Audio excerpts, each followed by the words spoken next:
The stars at the edge of known space were quiet in a way that made even advanced sensors uneasy.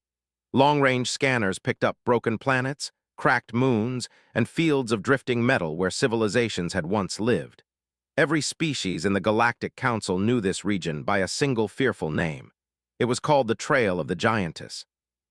Kalith moved slowly through the darkness, her enormous form visible even without instruments. She was taller than human skyscrapers, her body shaped like a living being but scaled to impossible size. Faint energy glowed along her skin, the natural shield of her species reacting to cosmic radiation. Each step she took through space bent gravity slightly, and every movement sent ripples through nearby debris. To the galaxy, she was a walking disaster. To herself, she was only tired. Kalith had not chosen this path. She had not chosen to be born larger than worlds, stronger than armies, or feared by every thinking species she met. Long ago, before the galaxy learned her name, she had lived among her own people. They had called her a guardian, a protector meant to defend their systems from cosmic threats. But fear had grown as her power grew. Allies became watchers, watchers became jailers, experiments followed, then betrayal. When she finally broke free, the galaxy only saw the destruction, not the cause. Now she wandered alone, carrying pain older than many civilizations. Ahead of her lay a new star system, one recently claimed by humans. The Council's observation arrays detected her approach instantly. Alarms rang across stations light years away. Data screens filled with warnings, old footage of broken planets, and death counts that climbed into the billions. For most species, the decision was simple. Kalith must be destroyed before she reached another populated world. Human command stations received the same warnings, but their reaction was not as fast or as unified. Admiral Reyes stood in silence as the projections played before her. She had studied the trail of the Giantess for years. She knew the official reports and the unspoken truth behind them. Kalith appeared near disasters, but no one could ever prove she caused them all. Still, fear ruled policy. "The Council demands immediate engagement," an officer said. "They are moving fleets into position." Best estimate says even combined fire may only wound her. Collateral damage would be extreme. "Prepare defensive positions," Reyes said, "but hold fire unless directly attacked." Its mission was simple: observe and report. Its pilot, Elias Carter, had not expected his assignment to place him directly in the path of the galaxy's most feared being. Elias stared through the reinforced viewport as Kalith's silhouette filled the stars. He had seen recordings, but none captured the scale of her presence. She was beautiful in a quiet, terrible way, like a moving mountain shaped by living will. "Easy," Elias whispered to himself, even though no one could hear him. His ship's system screamed warnings as gravitational shifts pushed against the hull. Elias adjusted thrusters carefully, keeping his distance. His orders were clear: do not engage, do not provoke, do not interfere. Kalith felt the system before she saw it. Human construction patterns were different from others, less rigid, more adaptive. She sensed fear in the surrounding space as fleets repositioned and weapons charged. It was always the same. She would be attacked, wounded, and blamed for surviving. As she moved closer, fragments of old stations drifted past her. She recognized the remains of a mining habitat that had exploded years earlier. She had been nearby when it failed, and the survivors had fled in panic, firing at her as they ran. The Council had marked the system as another example of her destruction. Kalith remembered holding the habitat together as long as she could, until its own failing core tore it apart. She had learned that trying to help only made the fear worse. The first shots came from non-human fleets. Long-range energy lances crossed the darkness, striking Kalith's shield. Pain flared across her body, sharp and burning. She recoiled, not in rage, but instinct. More fire followed, tearing into her defenses. She raised her arms not to strike back, but to shield herself. Human ships held position. Elias watched the battle unfold, his hands tight on the controls. He saw something the combat algorithms did not highlight. Kalith was not charging. She was not aiming at planets or fleets. Her movements were defensive, almost careful, as if trying to avoid making things worse. Then Elias noticed a small signal behind her. A damaged civilian habitat, its orbit unstable, drifting toward the star. While fleets focused on Kalith, the habitat's distress beacon went unanswered. Kalith saw it too.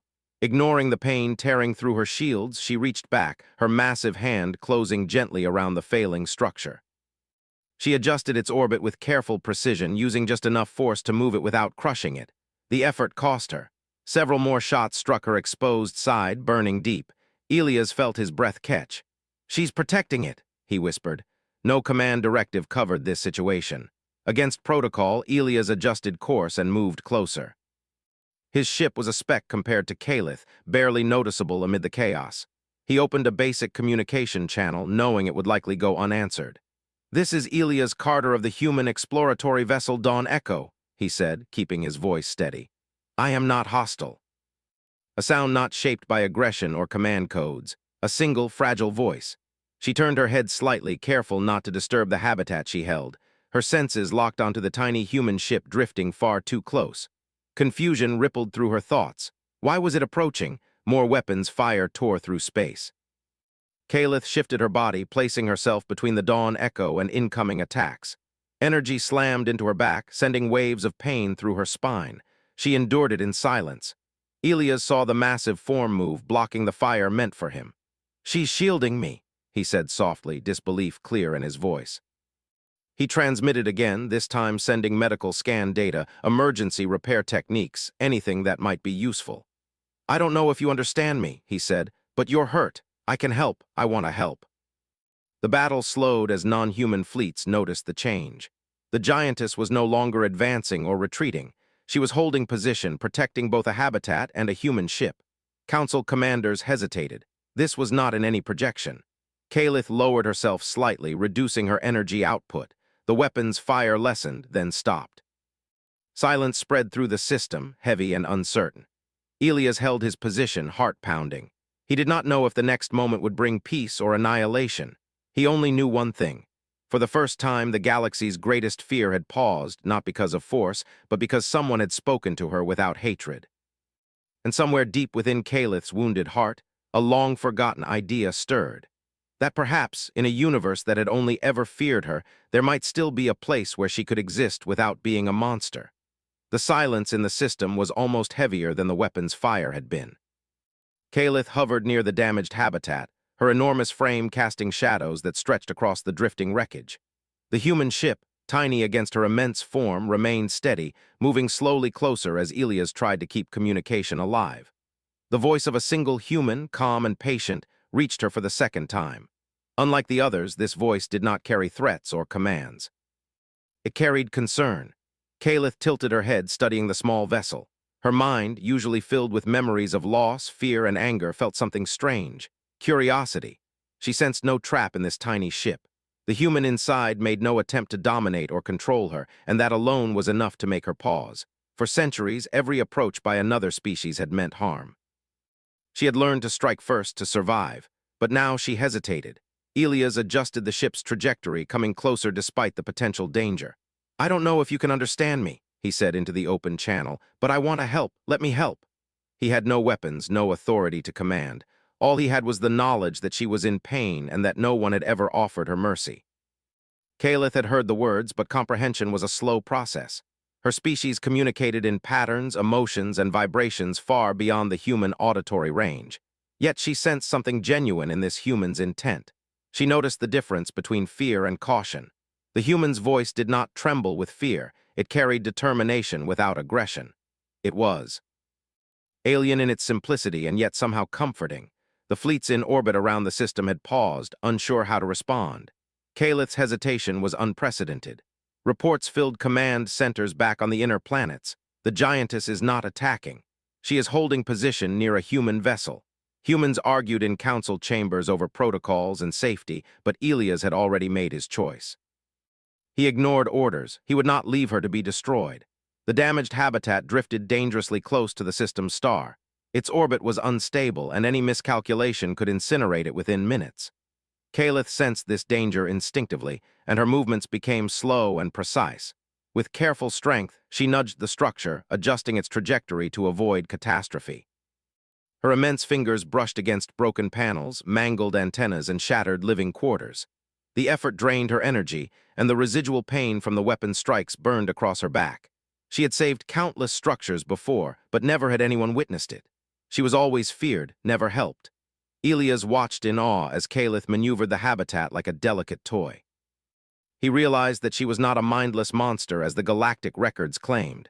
She was intelligent, cautious, and capable of compassion. He could feel the truth of it, even from the tiny bridge of his human ship. "Hang on," he whispered, opening the external repair drone bay. Small robotic arms extended into space, carrying materials and repair kits designed for human-scale structures. They were laughably tiny compared to Calith, but he hoped they could assist in small ways. He carefully transmitted their instructions in a format he hoped Calith could perceive. Guidance through vibrations, energy pulses, and simple signals. At first, Calith did not understand. She had learned to distrust all communication from smaller beings. Yet the consistency of the pulses, the lack of threat, and the patient repetition slowly reached her awareness.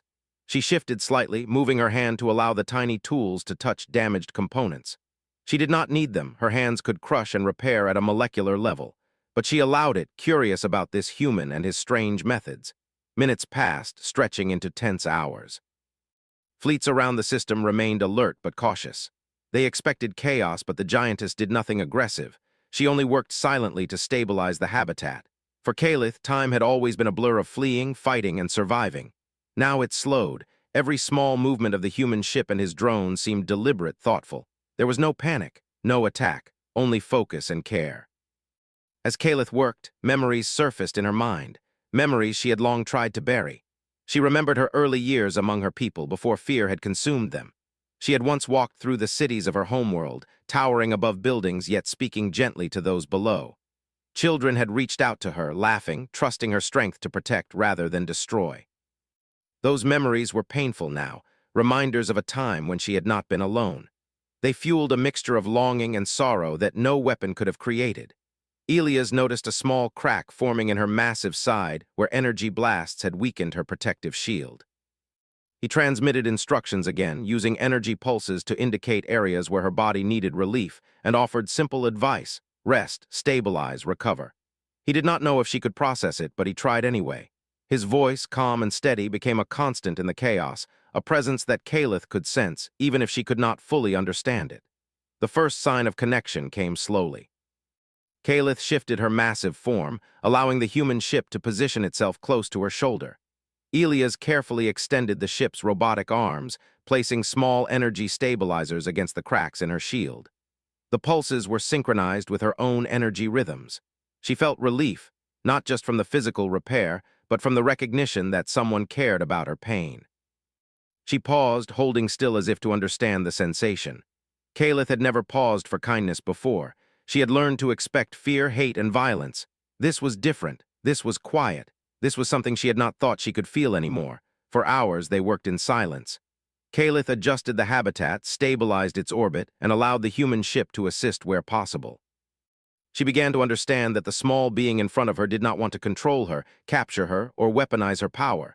He wanted to help. That simple fact sent ripples through her consciousness. Centuries of rage, pain, and solitude could not have prepared her for this strange and fragile connection. Outside the immediate scene, the council began to panic. The human fleet was not complying. Reports indicated that the Giantess was not attacking.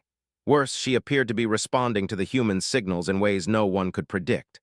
"Admiral Reyes," a junior officer said, "they are defying protocol. She is listening to him. She is responding to our human observer." She had studied Calith for years and had suspected there was more to her than records suggested. "Yes," she said softly, "that is exactly what is happening." It was a lesson no algorithm had predicted, and one that human commanders understood instinctively. They had always survived by reasoning when others attacked blindly. Meanwhile, Calith began to change her pattern of movement. Her defensive posture remained, but there was less tension in her energy output. She allowed the habitat to drift closer to a safe orbit, and she adjusted her form to shield the human ship from remaining attacks. Every small gesture was a statement. She did not intend harm. She did not intend attack. She was acknowledging a new possibility, a future where not every interaction ended in destruction. Elias noticed the subtle shifts. "You don't have to fight," he said into the channel, speaking as much to himself as to her. "No one is forcing you. You can rest. You can live." The words felt strange in the emptiness of space, but he hoped the message would reach her. Slowly, Calith's massive head tilted closer to the human ship. Her sensory organs focused on the signals he continued to send. She was not certain what this meant, only that it was a relief, a connection she had long thought impossible. For a being who had known nothing but solitude, that recognition was enough to hold her still. By the time the system's sun began to rise over the horizon of drifting debris, a fragile peace had settled. Calith's massive form remained, not in threat, but in cautious watchfulness. The habitat was safe, orbit stabilized. Elias and his tiny ship had made it through the ordeal unscathed. The fleets around the system had yet to fire another shot. No one wanted to be the first to break this delicate balance. Calith did not fully understand the human, but she recognized a truth she had long abandoned. Not every species was driven by fear or hatred. She sensed a small, flickering warmth in his presence, a tiny flame in the galaxy's darkness. That warmth felt safe. And for the first time in countless cycles, Calith did not feel compelled to destroy or flee. She only felt curiosity and perhaps hope. Elias watched her, heart racing. He did not know what the future held, but he understood this moment. A being feared by the galaxy had paused, not because of weapons or diplomacy, but because someone had reached out with kindness. That knowledge carried weight heavier than any fleet's firepower. The two of them drifted together in the quiet aftermath. Calith, the feared giantess, allowed a human's compassion to touch her wounded heart. Elias, the observer, understood he had made a choice that no one else had dared. To see a being not as a weapon, but as a soul. The galaxy might never fully understand what happened in that star system. It might record it as an anomaly, a strange pause in the march of fear. But for Calith and Elias, it was the beginning of something new. A fragile bridge across centuries of isolation, built on trust, care, and the quiet power of one being reaching out to another. And in that vast, dark expanse, where stars shone cold and distant, a giant being and a single human learned a lesson older than any council. Sometimes compassion is stronger than fear, and sometimes it can reach even the hardest heart. Calith drifted slowly through the system, her massive form casting shadows over the debris of broken satellites and shattered moons. She had never moved with such care before. Normally, she had fled or fought, each action dictated by fear, rage, or survival. But now, under the influence of the small human in the fragile ship beside her, she acted differently. Her movements were precise, deliberate, almost gentle, as if she were learning how to exist again. Elias Carter watched every gesture, his heart pounding in a mixture of fear and hope. For hours, he had stayed close, transmitting stabilizing energy pulses, small repair protocols, and careful encouragement. Each time Calith adjusted her enormous hands to cradle the drifting habitat or realign a broken orbit, Elias felt a spark of something he had never thought possible, the beginnings of understanding. "You're not just a weapon," he said quietly into the open channel, his voice carrying over the vast emptiness. "You're something more. You can be more." The human ship moved even closer, adjusting its small thrusters to maintain a careful orbit around her immense shoulder. Elias activated a scanning drone, sending gentle pulses against the cracks in her shielded side. The energy readouts were intense, but not immediately lethal. Calith flinched at the smallest touch, but she did not recoil fully. Instead, she allowed the drone to make minor adjustments. "Good," Elias said softly. "You're doing it. You're helping without hurting." But she had not yet been feared. Children had reached out to her hands, laughing and playing in her enormous shadow. She had held them carefully, guiding them as she moved. Her people had called her a guardian, a protector. But those days were gone. Fear had grown. Betrayal had followed. The galaxy had changed her into something monstrous in everyone's eyes, even though inside she still carried the heart of a protector. Elia's calm voice reminded her of that long-forgotten self. For the first time in centuries, she felt a spark of something she had almost forgotten: trust. As the human vessel floated near her shoulder, she allowed herself to respond in ways she had never done before. She tilted her massive head closer, lowering her gaze until her enormous eyes could detect the tiny ship more clearly. She felt the vibrations of Elias' energy signals, subtle and steady, not commands, not attempts to dominate. He was guiding her gently, helping her repair not just the habitat but herself. Elias watched her massive form carefully, adjusting his drone pulses. "I know it's hard," he said. "I know everyone has hurt you, but I'm not like them. I just want to help." Every approach had been fear, every gesture a weapon, every signal a threat. And now, for the first time, there was nothing but calm, patience, and kindness. She extended one enormous hand, and Elias realized with awe that she was inviting him to approach, not strike. He maneuvered carefully, letting his ship rest on the edge of her enormous finger, and extended the drone arms toward her. The repairs were tiny, almost insignificant on her scale, but she allowed them. She did not need the human's help, yet she accepted it. That was trust in the simplest form. Hours passed like this. The human drone's energy pulses helped stabilize small cracks in her shields. Kalith's own healing abilities worked alongside, repairing the internal damage caused by weapon strikes. And while she worked, Elias continued to speak softly. He asked questions about the habitat, about her movements, and sometimes about her feelings. "I don't know who you are," Elias said once, "but I think I can understand you. I want to." Now the human's words reached into corners of her mind she had long avoided. She sensed that he was patient. He was not seeking to control her. He wanted to see her as she truly was. A memory surfaced unexpectedly. She remembered the betrayal that had changed everything. Her own people had feared her growth, her power. Scientists had captured her, studied her, experimented on her body. They had tried to control her mind, believing her emotions dangerous. And when she had resisted, when she had tried to protect herself, they had labeled her a monster. The pain from those memories made her flinch, and she instinctively shook, sending minor ripples through the orbit of the nearby habitat. Elias noticed immediately. "It's okay," he said gently. "You're safe now.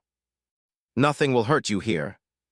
The human's presence created a bubble of calm around her, a small area where the past's pain could not reach.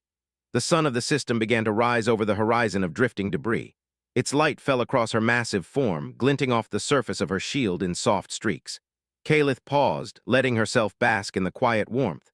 She felt Elias' presence close to her, steady and persistent. There was no rush, no urgency, just the gentle insistence that she could exist without being hunted. For the first time, she allowed herself to think beyond survival, beyond anger, beyond fear. Perhaps there was a place for her in the galaxy where she could simply be. Elias transmitted another message. "I don't know what comes next," he said, "but I believe you can be part of it. You don't have to be alone. You don't have to be the monster they say you are." She was willing to consider his words. She was curious about him. The damaged habitat slowly stabilized. With Kalith's immense strength and Elia's careful guidance, the orbit corrected itself. The structures inside, though still broken, were no longer in immediate danger of destruction. Kalith allowed herself a small internal sigh. She had protected something once again, but this time she was not alone. As night fell across the system, other fleets observed the scene with confusion and hesitation. The Giantess, the being they had all feared, had stopped attacking. She was not fleeing. She was not destroying. She was working with a human.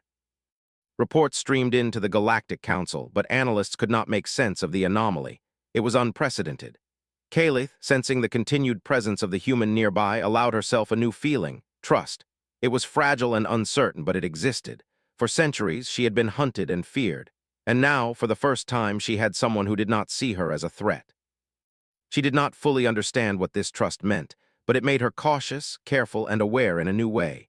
Elias, floating near her enormous hand, noticed a subtle shift. Her body, once tense with pain and fear, seemed to relax. Her massive eyes, glowing faintly in the darkness, regarded him without hostility. She allowed his drones to continue repairs, even as she worked alongside him to stabilize the habitat. "Thank you," he said quietly. "I don't know if you understand me, but thank you for letting me help." The gesture was careful, protective, and accepting. Elias realized that she had understood, at least in some measure. It was the first small victory in what would become a larger journey. The galaxy might still see her as a monster, a danger, a force of destruction. But in that quiet corner of space, Kalith had begun to remember who she once was. And she had begun to see that she could be more than what others feared. Hours passed, and the system grew calm. Kalith's energy shield slowly recovered under her own control, her massive body stabilizing from the strain of the earlier battle. Elias allowed himself a moment to breathe, relief flooding his senses. He had survived, and more importantly, so had she. And somewhere deep within her, Kalith felt the tiniest spark of hope, a spark that had been absent for centuries. She could survive, yes, but perhaps she could also trust. Perhaps she could be more than a weapon. Perhaps she could be something new. In that silent expanse, where stars glimmered like distant diamonds, a human and a giantess shared a moment that no one else could understand. One small voice had reached a being the galaxy feared most. And that small voice, patient, gentle, and unwavering, had begun to heal a heart long thought broken. The path ahead would not be easy. Fear would follow, fleets would pursue, and history would demand its due. But for now, Kalith allowed herself to feel something she had not dared to feel for centuries, a fragile sense of peace. Ilias watched her, understanding the significance of this moment. He had done something unprecedented. He had not fought with weapons, nor had he followed orders blindly. He had extended trust and care, and the result was more powerful than any fleet could hope to achieve. Calith, the feared giantess, was beginning to see the possibility of life beyond rage and solitude. And as they drifted together, the smallest ship beside the enormous being, the galaxy waited, unaware that something extraordinary had begun. The calm in the system was fragile. Calith floated near the stabilized habitat, her enormous form casting soft shadows over the drifting debris. For hours, she had worked alongside the human, Ilias Carter, allowing him to assist with minor repairs and letting herself rest enough to recover from the earlier battle. Her massive body still bore the scars of the weapon strikes, but for the first time in centuries, she felt something she had thought impossible: safety. But the galaxy had not forgotten. From distant orbits, fleets representing multiple species watched carefully. The Galactic Council had grown impatient. Reports came in from every sensor array. The Giantess was not attacking. She was not fleeing. And disturbingly, she seemed to be responding to a human. Analysts struggled to interpret the anomaly. No protocols accounted for a being so massive that it could wipe out planets, choosing instead to cooperate with a smaller species. On the human side, Admiral Reyes studied the reports with quiet determination. "They don't understand her," she said to her officers. "They never did. They see a weapon. We see a being capable of choice. And right now, she is choosing peace." He was still transmitting calm signals, small pulses of energy meant to stabilize both the habitat and her shields. She had begun to sense something new through these signals: reassurance. The human did not command her. He guided her gently. For the first time, she did not feel the need to flee or strike. "I know it's strange," Ilias said softly into the channel, "but you don't have to do this alone. You don't have to fight them all." Her anger had been necessary once, a shield against a galaxy that would never trust her. But now she saw that there might be another way. Suddenly, alarms rang throughout the human command ships. Scout sensors detected multiple fleets entering the system, converging on Calith's position. The Council had decided to take action. They had grown impatient and believed the Giantess needed to be eliminated before she could reach more inhabited worlds. Ilias felt the tension immediately. "They're coming," he whispered, even though no one else could hear. His ship's shields flickered slightly as he adjusted position, preparing for the incoming threat. Calith sensed it too. Massive vessels, bristling with weapons, were closing in. She did not panic. She remembered the human's voice, the calm signals, the small touch of trust that had begun to reach her heart. She understood for the first time that she did not have to fight blindly.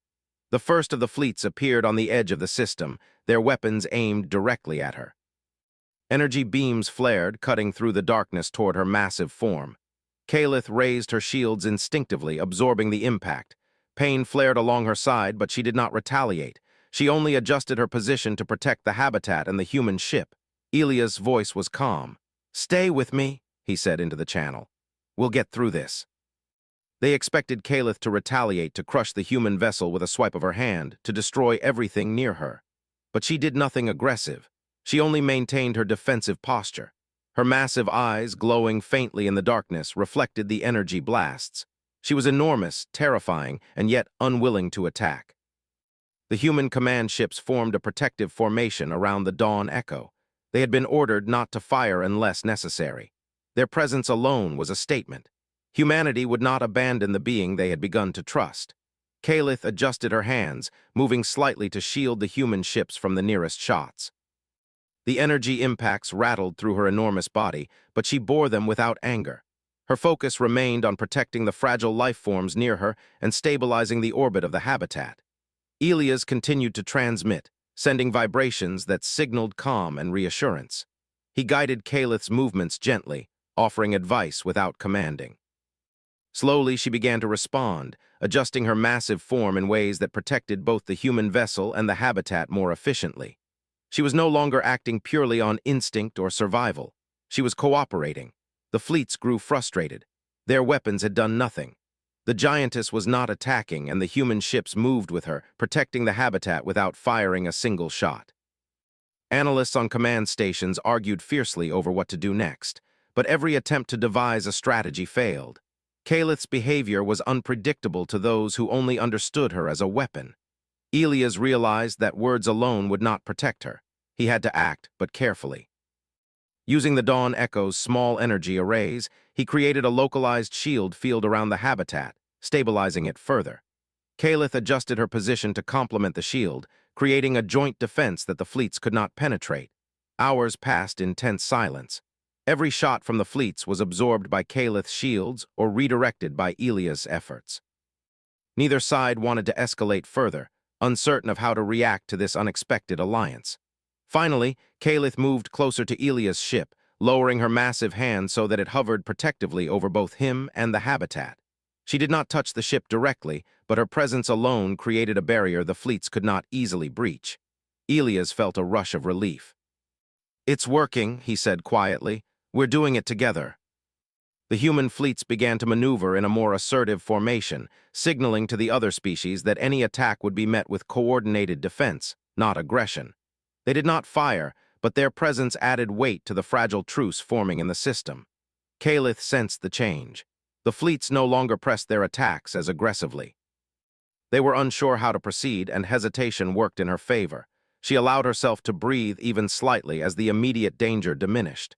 Elias transmitted again, careful to maintain calm signals. "You don't have to fight them," he said. "You only have to stay with me. You're safe here as long as you trust me." She had never been asked to trust another being in centuries. Trust had always led to pain, betrayal, or violence.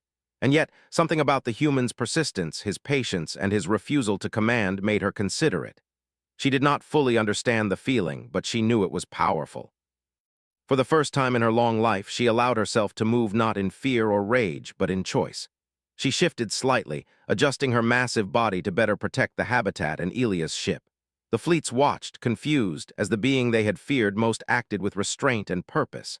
Inside her mind, memories of betrayal surfaced again. Scientists who had tried to control her. Fleets that had hunted her relentlessly.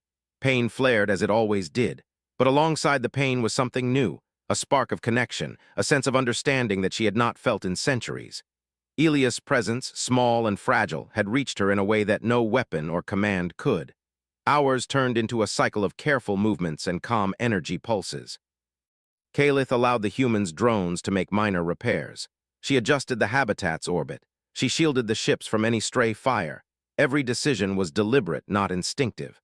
And as she worked, she began to feel something remarkable, a sense of belonging, however fragile. For the first time, she realized that she did not have to be alone. She did not have to be feared. She could exist in this galaxy not as a weapon, but as a being capable of choice, compassion, and protection. Elias, sensing her subtle shift, transmitted words of encouragement. "You are not alone," he said, "and you are not the monster they say you are. You can be something more." She allowed herself a small internal sigh. It was the closest she could come to agreement, to trust, to acceptance. The fleets, sensing the change, began to pull back. Their weapons were no longer pressing forward with the same aggression. The human presence, combined with Kalith's restraint, created a stalemate the galaxy had not anticipated. And in the quiet that followed, Kalith allowed herself to reflect. She remembered the being she once was, the protector, the guardian. She remembered that her strength was meant to defend, not destroy. And now, with Elia's gentle guidance, she began to see that she could reclaim that part of herself. For the first time, she was not hunted. She was not feared. She was not alone. And she could choose her own path. The galaxy had not yet forgiven her. The Council would still demand answers, fleets would still watch, and many would still see her as a threat. But for now, in this fragile corner of space, Kalith had found something she had thought impossible, a moment of peace. And beside her, small and steadfast, Elias Carter reminded her that compassion could reach even the hardest heart, and that sometimes the smallest beings could inspire the greatest change. The calm that had settled over the system was fragile, but it was real. Kalith floated near the habitat, her massive form moving with a careful grace she had not felt in centuries. For the first time, she had not fled in fear nor struck in anger. She had protected something fragile, something alive, and allowed a human to guide her, help her, and reach into the heart she had long hidden behind rage and solitude. Elias Carter floated beside her small ship, transmitting gentle pulses to stabilize both the habitat and Kalith's shields. He had never seen anything like this. The Giantess, feared by every species in the galaxy, was not attacking. She was choosing restraint. She was cooperating. She was alive, aware, and calm. But the galaxy did not rest. The Galactic Council had convened emergency meetings, sending fleets to enforce their command. Analysts had determined that Calith's actions were unprecedented. No being of her size and power had ever paused in the face of attack. No being had ever been guided by a smaller species. The fleets were given orders: eliminate the Giantess before she could reach any inhabited worlds. Admiral Reyes and the human command ships prepared for confrontation, not with weapons, but with presence. They had learned from Elia's actions that sometimes force could be replaced by understanding. Humanity had survived countless wars by reasoning, by patience, by extending trust when others chose fear. Now that principle was about to face its greatest test. Elias transmitted his voice again, steady and calm. "Calith," he said, "they are coming. They expect you to fight, but you don't have to. You can choose a different path." The first of the attacking fleets entered the system, their weapons bristling and ready. Energy beams lit up the darkness, streaking toward Calith with deadly precision. She raised her shields, absorbing the impacts without retaliation. Her massive hands shifted to protect the human ship and the habitat, a living barrier no fleet could easily penetrate.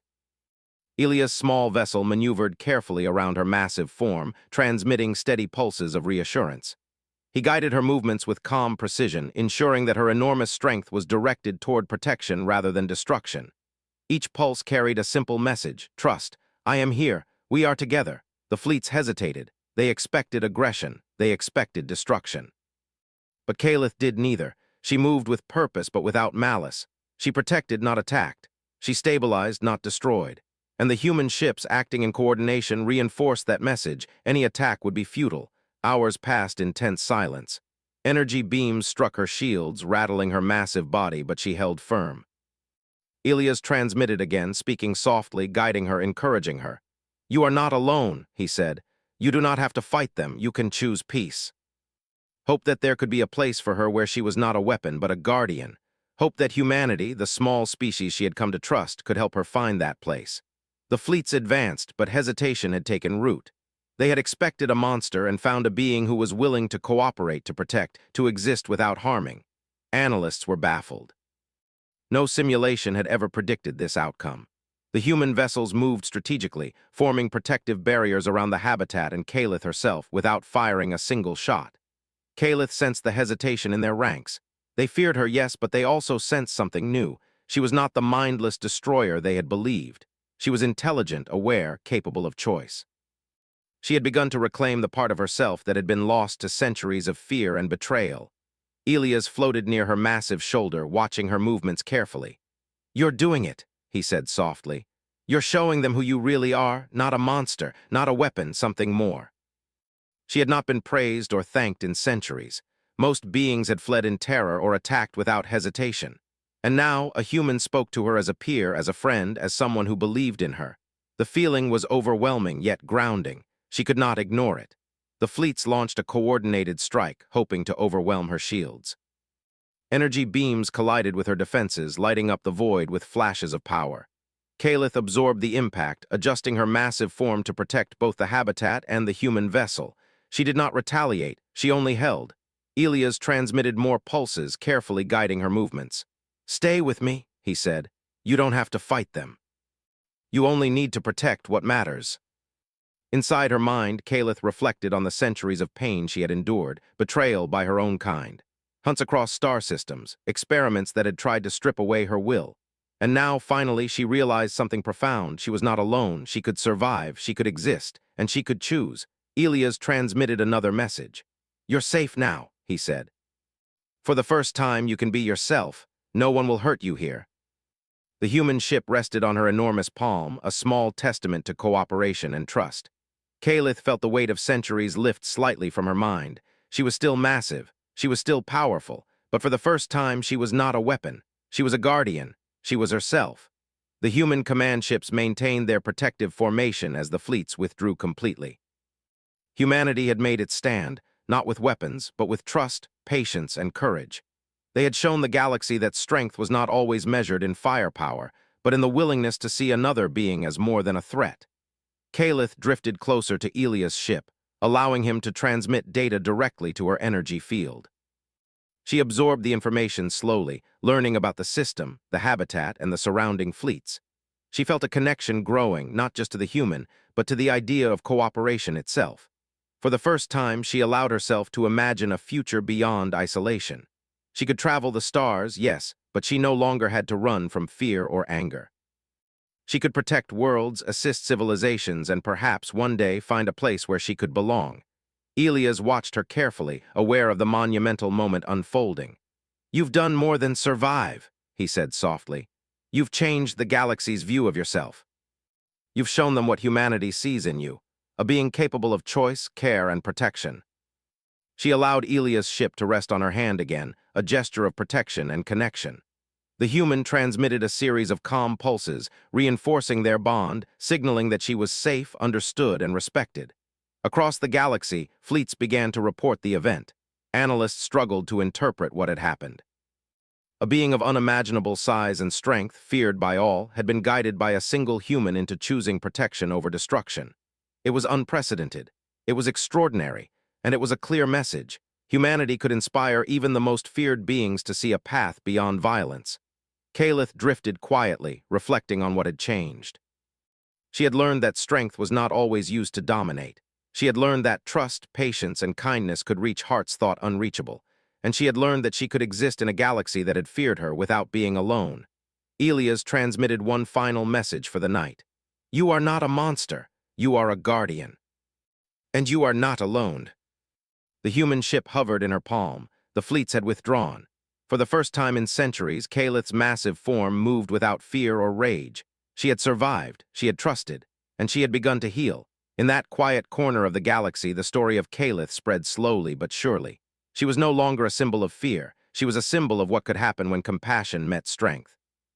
Humanity had proven that even in the darkest, most dangerous places, one small voice could reach a heart long thought unreachable. Kalith drifted among the stars, her enormous form now a guardian rather than a threat. And as she moved, she knew one unshakable truth. She was no longer alone, and the galaxy would never see her the same way again. Elias floated beside her, tiny against her massive frame, and for the first time in the history of the stars, a human and a giantess shared a quiet victory. Not over fleets, not over planets, but over fear itself. And in that moment, Kalith allowed herself to feel a feeling she had never known in all her long life: peace.